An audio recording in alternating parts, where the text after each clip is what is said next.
Bring Her Back is about a brother and sister who slowly uncover a terrifying ritual at a remote house owned by their new foster mother. Andy is the older brother, and his younger sister, Piper, is visually impaired.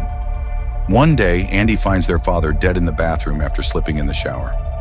After this tragedy, the siblings are taken in by Laura, a woman whose own daughter, who was also visually impaired, drowned in their backyard pool. Andy is very protective of his sister, but because he's still 3 months away from turning 18, he can't legally take care of her on his own. So for now, they have no choice but to live with Laura. Piper can see shapes and some colors, but not much more. Andy also witnesses Piper being mocked by her classmates, which makes us care about these two vulnerable siblings even more. Soon they find themselves facing something truly sinister. From the beginning, it's clear that Laura is up to no good. We see her watching old VHS tapes of supernatural rituals when she's alone. She acts like a caring and supportive foster mother at first, but the psychological tension comes from the slow buildup of her true intentions. There are subtle signs that something is off. She starts doing strange things, like collecting hair from Andy's deceased father and other odd behaviors.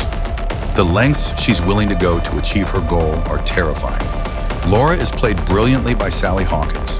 She's the kind of character whose actions and motives we don't agree with, but we can understand because her pain and grief are real. There's also another strange kid in the house named Oliver. He's quiet, doesn't speak, and is incredibly creepy. One of the film's strongest aspects is the disturbing visuals. Some scenes made me grit my teeth or look away in disgust. The violence is often sudden, and the body horror is very effective. The effects are that good. The film doesn't clearly explain what's going on with the supernatural elements. It's one of those movies that doesn't give full answers, but still works. Themes of ritual practices and possession are explored, and it creates an unsettling atmosphere without relying heavily on jump scares. At its core, the story is more about grief and loss, and how far Laura is willing to go for what she wants. There's also the ghost, or maybe just a memory, of Andy's father in their new house. It's unclear whether it's a side effect of the rituals or just something in Andy's head. These little unexplained moments can be confusing, but they don't ruin the overall experience. The bond between the brother and sister is heartwarming. Laura tries to test and manipulate that bond. We see how defenseless the two of them really are. The house is isolated, with no neighbors nearby, adding to the tension.